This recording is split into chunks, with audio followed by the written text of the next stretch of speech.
Hello, everyone, and welcome back to The Circle. It's your host, MJ, and as usual, I am joined with my wonderful co-host, Pina.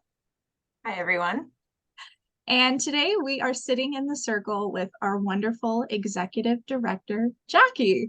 She is our special guest on today's episode, and she's going to be talking to us about her experience as a school administrator, transitioning into the world of restorative justice, what that journey's been like for her, the things she's learned, the peaks and the valleys of the journey. We want to hear about all of it. Jackie is inspiring, she's well spoken, she's amazing, and we are so lucky to have her as our executive director. And we can't wait for you guys to hear her story. Do you want to say hello to the world, Jackie? Hello, world. Hello. The world says hello. I know Pina's got some amazing questions lined up for you, and we're so excited to get into it. So let's do so. All right. I did apologize to her at the beginning, though. So as MJ mentioned, Jackie it has both been an educator and an administrator in and out of Sudbury. And so she's kind of seen what it's like to be on the discipline side of youth and working with youth and navigating the school system. So I would love to know, Jackie, what are the huge differences and what are the things that kind of were a big eye opener coming from being a school administrator to your role as executive director here? Ooh, you're making me have to dig into the memories box. I gotta go way back. Okay, so I was an athlete, and being part of I say was, but I really like to think in my mind, kind of like Bruce Springsteen, right? That song. That I'm living the good times, and when I look back, I'm reflecting and probably through a lens that is exaggerative, but here we go. So at being an athlete, so you're playing a sport, and there's always a referee, and that referee is the final judge, and they blow the whistle, they make a decision, move on, move on, move on. And from my athletic background, finished university, and off I am to teachers college, and then becoming a teacher. And I worked in one particular school in a small community for 15 years, and I then became the referee. So I was a basketball referee and a volleyball referee, as well as a bunch of other things. And blowing the whistle, making the decision, move on. And now I've moved from being in an athlete's shoes into a referee's shoes and being able to see the full perspective. Referees are not popular individuals. And especially when a referee is a female refereeing a senior boys basketball game. And then you've got gender issues that are coming into play as well. But you've also got kind of the emotionality of the arena, right? And winning and losing, and all of the things that come with that. So when you blow the whistle, it's a heavy weight upon your shoulders to get it right. And the experiences through that. Then, so 15 years teaching, and then off I go, and 15 years into administration. And I was that jerk, the one that was at the main office, the vice principal, the one you get sent to when you've done something that is deemed as out of bounds. And so I'm the vice principal. I'm the one that has to, again, blow the whistle, make a decision, and hope that people move on. Not always the case. Not always the case. And also within a school system, there's a structure of discipline. There's a structure, and that system is built, right, so that youth can learn. And that system involves discipline. And the forms of discipline usually are detention, if it escalates, sent home, If again, the judgment of what's gone on, it could be a suspension, and in some cases serious enough that it leads to expulsion from the school. And the Education Act is kind of the rule book for that. So there are some things within a vice principal's job that are discretionary when it comes to discipline, and then there are some things that are non-discretionary. So within the structure, I had to do things that sometimes conflicted, I would say, with my own values and principles. And as a lifelong educator, I really felt that it was important for me to teach, and that the structure of discipline often didn't allow that teaching moment. And so I started looking for other ways that I could use discipline in an approved way within the school system that also met the needs of the youth and the family. And so that's how I ended up finding restorative justice. And I did lots of close work with the school resource officers.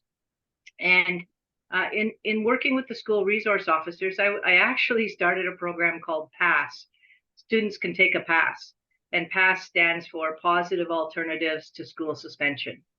And so that's kind of how I started things out.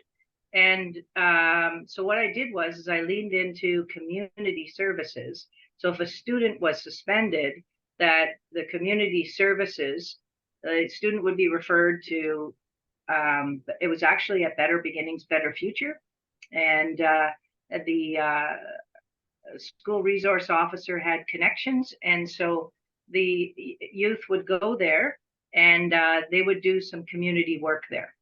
And the youth that I sent there, when they came back, they were very grateful for it, because it kept them busy during their suspension. They learned something about their community, and they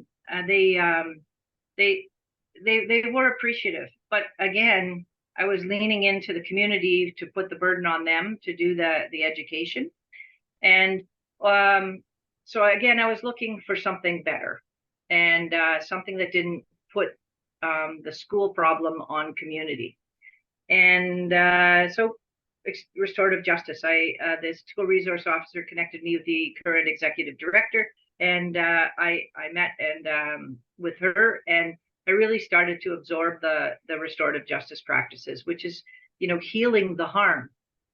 When a youth at school does something that requires a suspension, it's often the part that I struggled with was suspending a youth, removing them from their social supports. Out they go. Their whole lives are sometimes centered around school and the connections that they make there. And when they're suspended, they're removed from that social environment. Recognizing that sometimes the school environment needs to have a little bit of healing, and that youth needs to be removed from the school environment for things to heal at the school as well. And Pina, you brought up a really important point with me yesterday, where you shared about you kind of pushed back a little bit about the fact that I had said that sometimes suspensions just don't work, and you pushed back a bit and you said yes, but when you apply the VITRA process, what it does is it allows us to assess baseline behavior.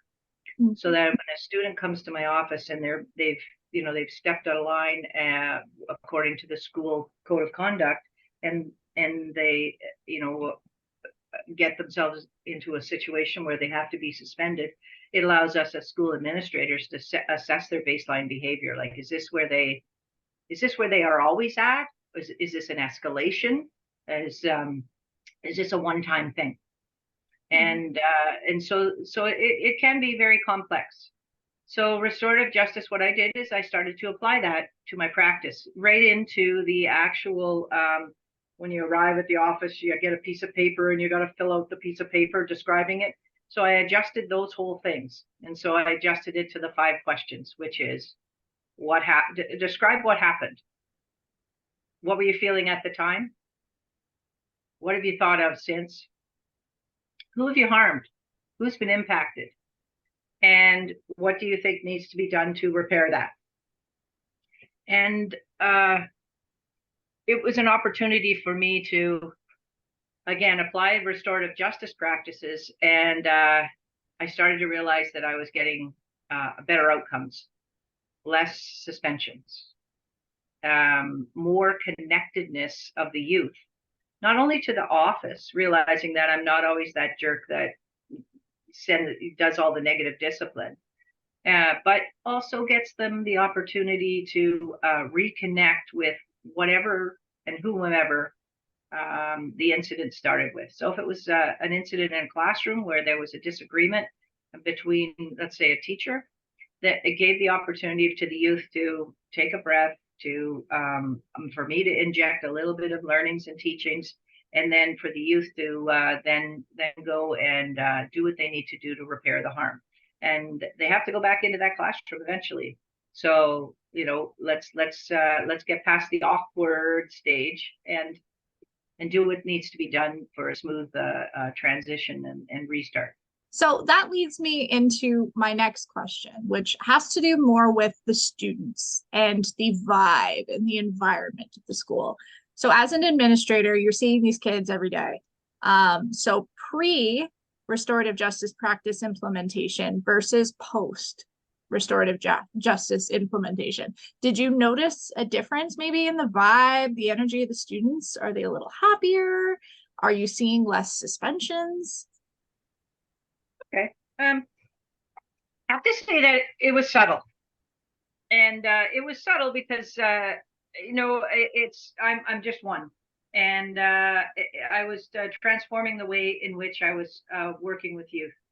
I like to think that I work hard at building relationships, that when you can make connections and you get to know individuals, that you get authenticity that comes through. And that would be what I would say would be restorative justice, is that youth, when they were in my office, they presented themselves authentically. And you know, that whole fight against the system, because the system is just going to discipline and push me down further than I already feel. I think I was able to peel that layer back and bring authenticity to the relationship. And so with individual relationships with youth, I believe that restorative justice had a transformative effect. I think it removed the barrier of when you're sent to the office, there's not that fear. Now, granted, initially there might have been that, well, I want to deal with Balleny because, oh, she's softer. But after they dealt with me, I think they found that the end result was harder for them than just accept a suspension and go. And so part of that transformative effect happened with the way in which I dealt with them and building relationships, and also answering the questions, what happened? And sometimes I had to ask that question a couple times because of the emotion of the moment and the forgetfulness and you know, the brain and behavior piece, where the youth was still activated and triggered, and they needed time to come to a place where they could process and then articulate it in a way that wasn't full of emotion.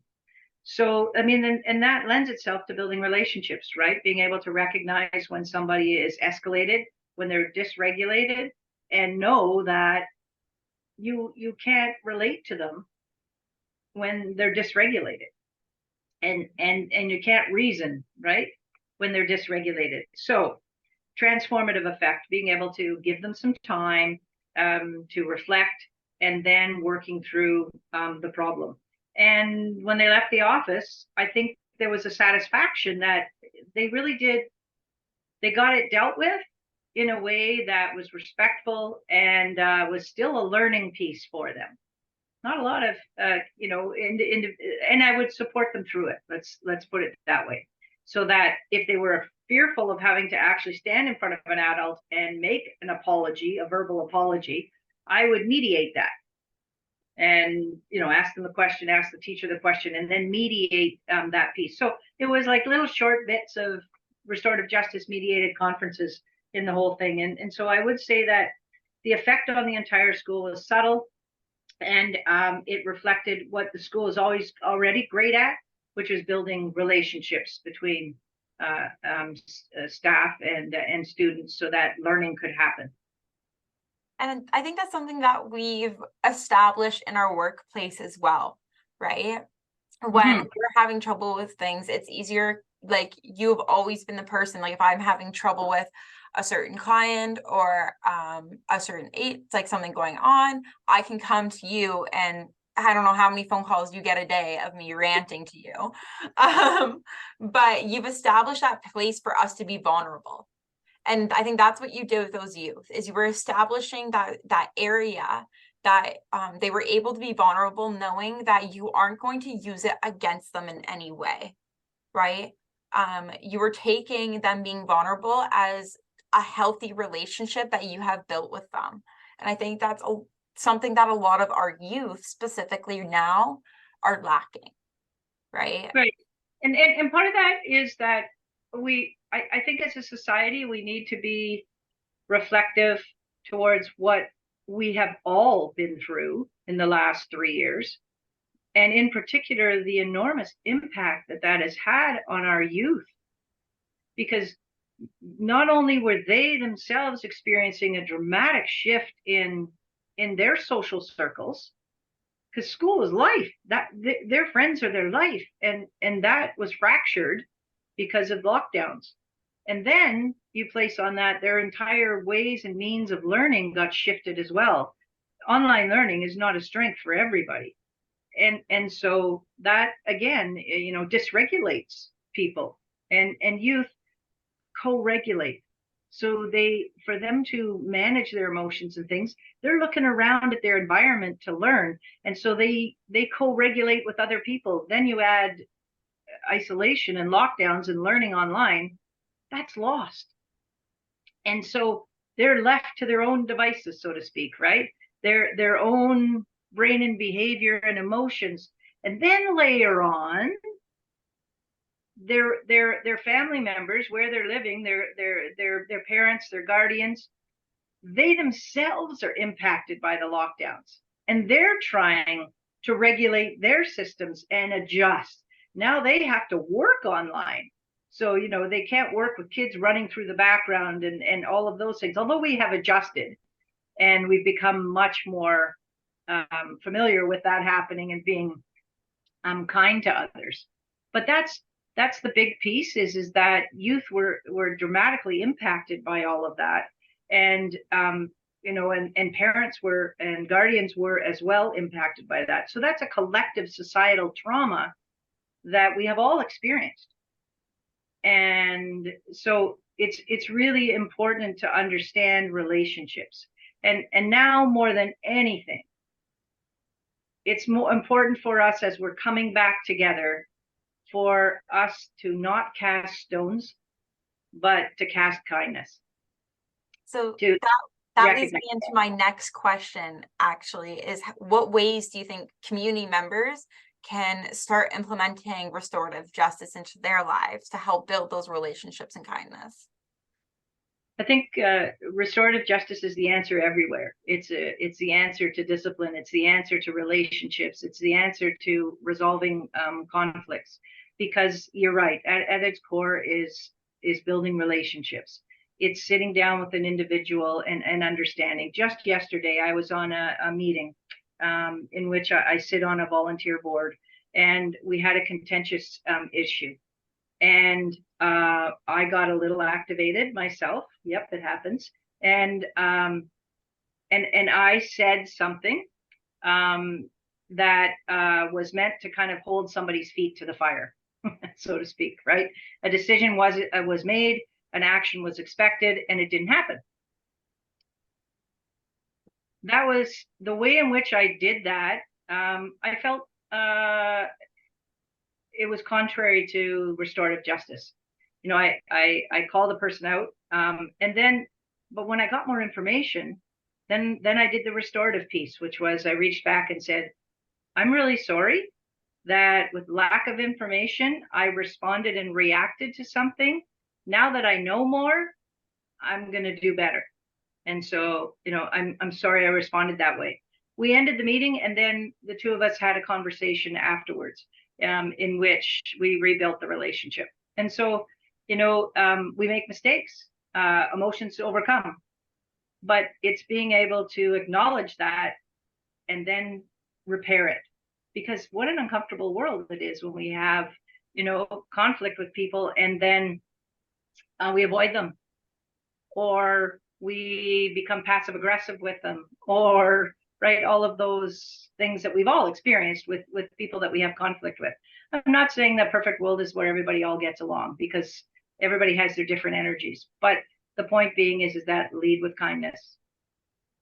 And it's almost accepting the differences, right? Acknowledging Absolutely. that you guys, it's okay to have differences. And I think that's something that, like, I was in a classroom the other week, working with some students, and if you guys don't take away anything else from this presentation, take away accepting each other's differences, because we'll never be able to fully put ourselves in another person's shoes, unfortunately.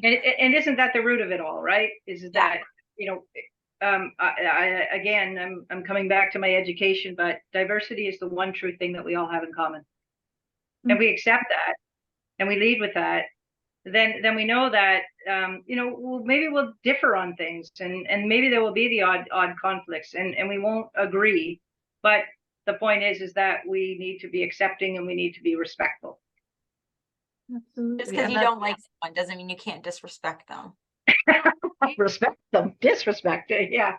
100%. No, and that's a big part of restorative justice. What I'm explaining it as well is it's kindness, but above all, it's responsibility and accountability for our own actions. We don't get a whole lot of choice in our lives. So if you get to choose to be anything, choose to be kind, choose to be a good person. Yeah, absolutely. And that responsibility and accountability is very key, because that's what creates the transformative piece of restorative justice, is that when you come to a place where you're humble enough to acknowledge that your emotions took control of you, and perhaps you behaved, said something that, was out of bounds, to be able to to take responsibility for that, and then the accountability being what am I going to do to repair the harm? And doesn't have to be this big huge thing. It can be simple little things to bring it back, and then when that becomes who you are and how you deal with others in the world, it changes environments. It changes, everything that you're involved in. And like I said, so I dysregulated, and I lost control of my emotions a wee bit. But then people know me enough to know that she's going to come back. Like, she'll come back to it, and so they're more flexible, and the relationships require that flexibility. Yeah, absolutely, they do. Pina, do you have any further questions for her? Are we done grilling? I do. I'm gonna keep grilling you. Okay. When we talk about how restorative justice changes the effects on how we view others around us and how we present and see the world, how do you think restorative justice has affected your life personally? Interesting. So one of my teachers who became my volleyball coach way back in high school, Llewellyn Park, and I was a bottled up slinky in a space that was too confined. So any little thing that I felt that I wasn't good enough, I would explode. I had a horrible anger management issue. I actually, sorry, I had a horrible anger issue. I had no management. I would slam the ball. I would kick it. I would and it was rooted deeper in me. And that's the piece about restorative justice is that it allows an individual to go inside and understand what their personal, like, why did I do that? Where did that come from? What's gone on in my life that made me? So for me, that anger, that explosive anger, this teacher taught me that. Where's that coming from? And grade 9, I'm like, what? Like, really going in myself, the capability that I had in terms of my emotional development. But that anger was coming from never feeling good enough. Here I was playing volleyball and I was under 5 feet at that time. So I had to work harder, be better, like just all of those things. And I couldn't. And that created that emotional dysregulation, and it came out in anger.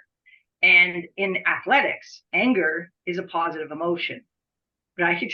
Because anger is a way and means that you can, if you can harness it, you can step into an entire different competitive dimension. And I certainly did that in sports. Competitors used to say, don't get her angry. And so I used that anger in a positive way, but it took me a long time to understand where it was coming from. And it was coming from this core belief that I'm not good enough. And so when I would step out of bounds, I would explode. I think I just had a personal breakthrough there. As an athlete, so I've been an athlete my entire life. I've played tons of sports all throughout my life. And I never thought about it, Jackie, until this very moment. We are witnessing the power of restorative justice, people, in real time. That feeling of frustration of not being good enough is truly what fueled me. Even now, I'm going to be 28 and I'm still incredibly competitive in everything I do because I constantly feel like there's something to prove. And I never thought about looking inside about where that stemmed from. Thank you, restorative justice. You know what? I was literally thinking about how competitive I get playing Skippo with my friends. And I'm thinking about Jackie and I were literally talking about it yesterday, how Skippo's my self-care, but I'm putting all that negative energy towards like being good at Skippo. So at least it's going somewhere healthy, right? Like that's what we want. It's okay to feel angry. It's okay to feel frustrated as long as it's going into a healthy outlet, right? Where nobody's getting hurt. That's right. And therein lies the key, right? Is that when we emotionally dysregulate with an emotion such as anger, sometimes it controls us instead of us harnessing it so we can control it. And restorative justice has really, I've embraced that, and it has really helped in terms of developing personal relationships and sustaining relationships. But it's just, well, there is no but, really. it is transformative, and it's being kind of it's being open to that change in a system, which for many people is very difficult, right? A structured system is a safe system. And when you disrupt that system and bring something new into it, people will push back against change because it's disrupting their safety or their perceived safety. So, and then that's part of the piece why with community, why I'm involved in so many different things, is that I think I'm a bit of a disruptor, but at the same time, that disruption comes with a lot of background hard work. I know that if I'm going to propose a change, then do the work. Do the work to make sure that you make people feel safe. That's a lot of work. Do the work to help educate people on the change. That's a lot of work. And then be the change maker to actually sustain. You need to stay there and work alongside people, because you can't come in and say, this is the way it's going to be, and these are the changes that are going to be made, so make them. Here's how you do it, and then walk away. You need to be connected with that. That's why the things that I'm involved with the community, it's not just a one shot, one deal, like it's a sustained piece. Because it matters. That's my community too. And so and change sometimes is absolutely necessary. So, which I'm going to kind of stand on a soapbox here. One thing that I have found the difference between education and coming into community services is that education is a big, huge, massive system, and it works because it has rules within the system. Community service, again, a big, massive system, but made up of all sorts of little parts. So small agencies like ourselves, and so we're much more flexible, and I believe much more necessary within our field of helping within the community, that we come together and we collaborate and we step out of silos and we work together on solving big issues. Where a school system is a huge, massive system, and within it has all of these different departments that can solve a system within the system. And with community services, when we reach out and we connect and we collaborate and we communicate with others, it can transform a community. And so I'm very hopeful about Sudbury's community and the change that we face and the problems that we're going to solve. Yeah. I think you're spot on. At the end of the day, taking care of our community is what our end goal is, right? And for those of you who don't know, Jackie is involved, like she is behind the scenes on so many projects and like community boards and stuff like that. She sits on a lot of them, and she is a disruptor, but as she said, she disrupts because change needs to happen. And I always say to something that I say to my kids often is, if you make that change, at least you know it didn't work. Exactly. Right? That's one more thing, okay, it didn't work. I'm one step closer to finding a solution. Exactly. As long as you're making those steps to make change. We need disruptors in the world. We do. And one of the big things that I've learned in my own life experience is change fosters conflict, fosters change. So initial change, people are hesitant to it. It causes a conflict. However, with that conflict, we see even more change as people begin to adapt and, work towards a common solution. I like your mentioning about silos. We all live in silos of our own, and we need to get out of these silos and work on collaboration, working with people. As a nonprofit agency, we know how important collaboration is and how impactful it can be. You can double, triple, quadruple your reach just with collaboration. We all have the same goal. We want to make the world a better place.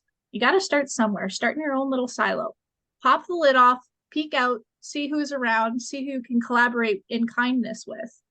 Collaboration with a goal of kindness should be our top priority for everything. Yeah. I know it is for our mission and our vision here at SDRJ. So certainly is. And the things that we're engaged in, right, is that a lot of people in our community are unaware of the collaborative efforts that are happening.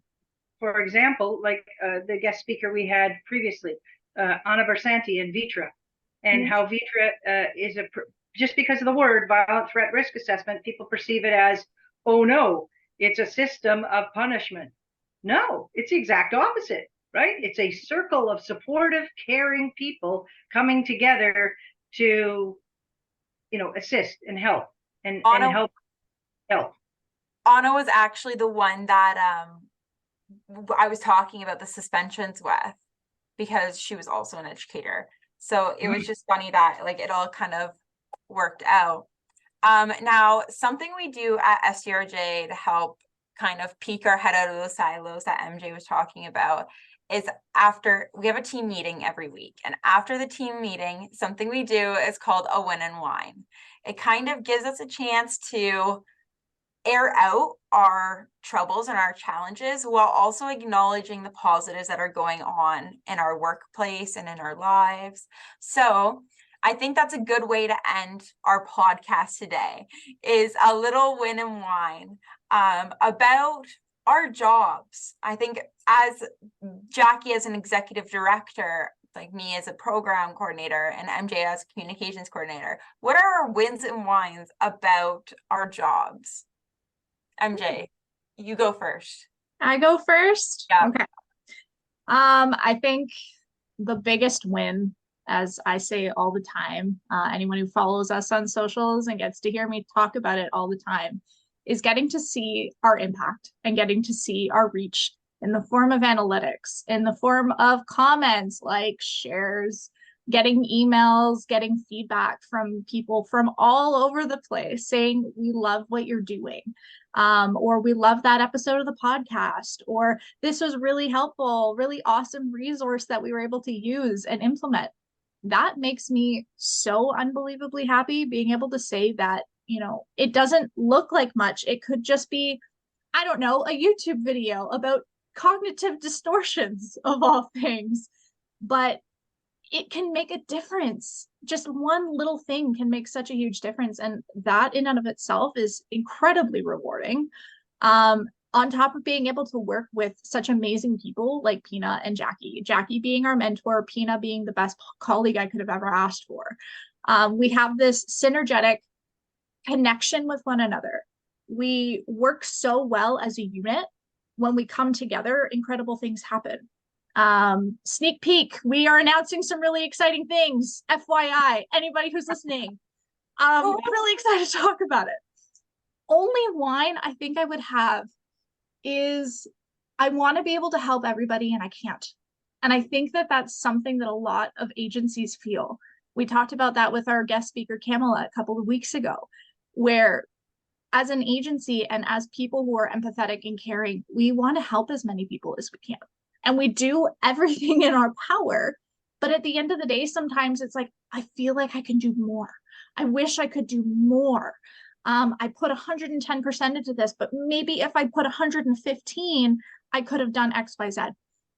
That's a distorted way of thinking. Yes, and I understand that. However, as individuals who all have such empathetic, kind souls, that is what we reach for.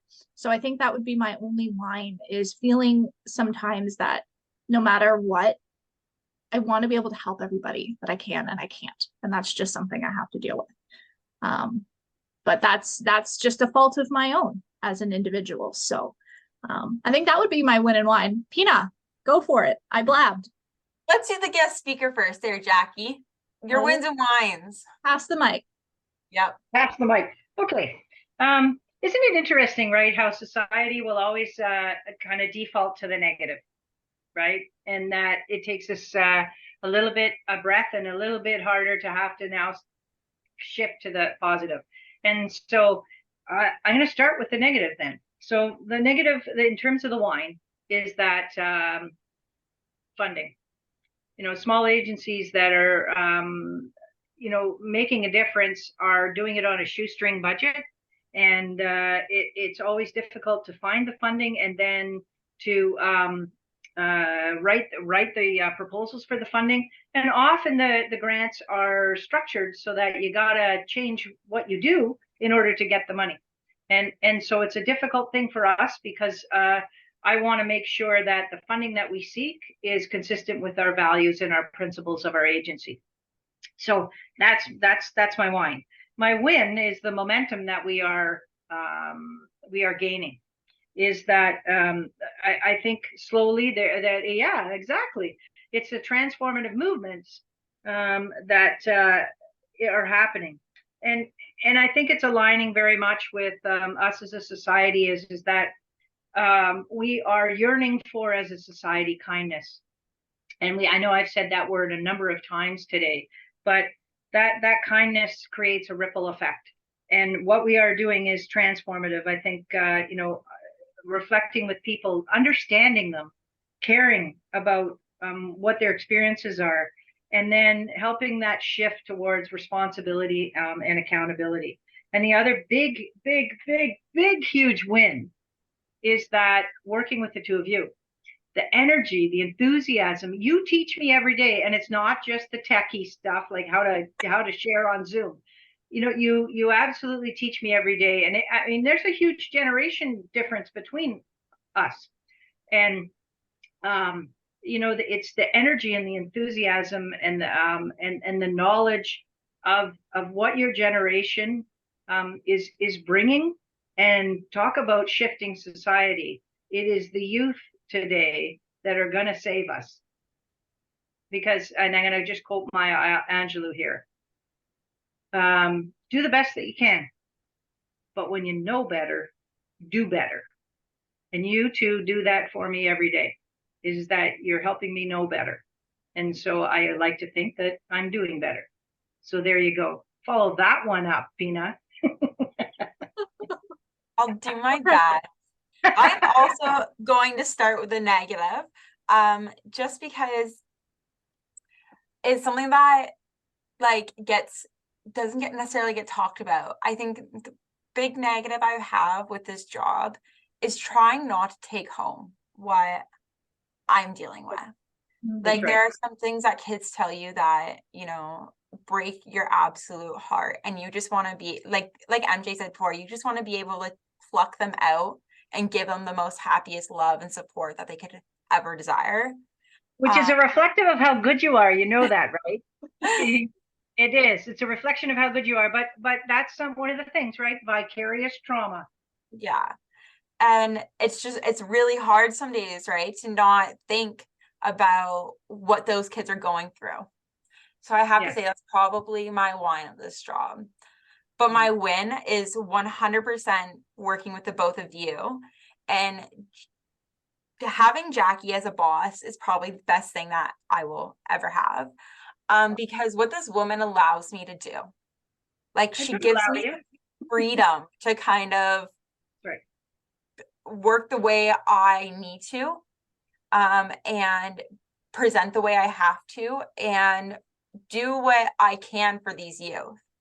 Like, she doesn't like stop me from helping them and supporting them in other ways other than just our programming, right? And that's how I think we've also learned and built as an agency to specific programs and finding those specific niches.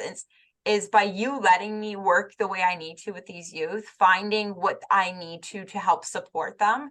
We've discovered all of these things that have helped us grow as an agency, such as healthy relationships, specific needs that our youth are facing, or challenges our youth are facing, and their needs that come along with them. And so I think at the end of the day, it comes back to you, Jackie, how without that freedom and that kind of support, these kids get to do better. Well, I appreciate that. And I just want to share one thing is that as a leader, if you harness people, then you're suppressing their creativity. And so I'm not going to put upon you a structure that I think you should work within, because that might work for me, but it doesn't work for you. And so the whole raison d'etre of that was a horrible accent with French, but the whole being of what we do is to transform, right? Transform people. And you can't do that by being oppressive with your leadership style. And holy man, the two of you are so creative.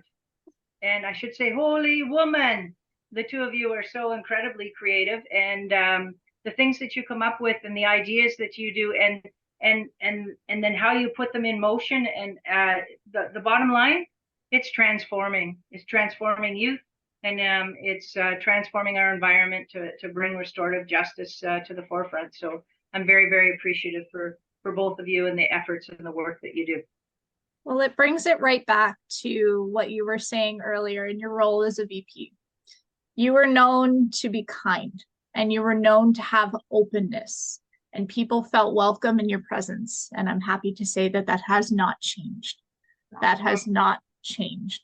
That continues to this day. And that is a reason why Pina and I are able to thrive, is because we have an open system in our workplace, which is something that I've never experienced ever in my, oh my God, I've been working for like almost half my life. Never had that ever until I got to this point. So as grateful as you are for us, just know that we are equally, if not more, grateful for you. Jackie. So now we need to retitle this podcast, right? What are we calling it? What are we titling it? I don't know what do you call that when three people get together and they self-promote each other? I think you call that restorative justice. Yeah, maybe. Did you see her name? Oh yeah. Transformative kindness. Oh yeah, that's a good one. That's a good one. That's better than Mutual Admiration Society. Mutual admiration. We could call it MAS. Welcome to MAS, y'all. That's hilarious. Love it. Love it. Jackie, you are amazing, and we are so grateful for you. Thank you for stepping out of your comfort zone and for being here. Anyone listening knows Jackie doesn't like self-promotion. Jackie cannot stand self-promotion. However, we do believe that she deserves it. Anyone who went to go hear her speak at Redefining Success, the event that got canceled. Did you speak earlier? I did do one earlier, yeah. Oh, right. Yeah. But the panel presentation I didn't have to do. Well, there you go. But anyone that went to go listen to her speak, you know that she is eloquent and she is inspiring and she's got a lot of amazing stories to tell. So we'll have to have you on the podcast again. But on this episode, we were so happy to have you here, as we always are. It's always a pleasure. So thank you for stepping out of your comfort zone, Jackie, and for telling the world just how important and how transformative restorative justice can be. Awesome. Well, thank you, gals. We love you. We love you. Girl Scout. Yeah. Peace out, Girl Scout.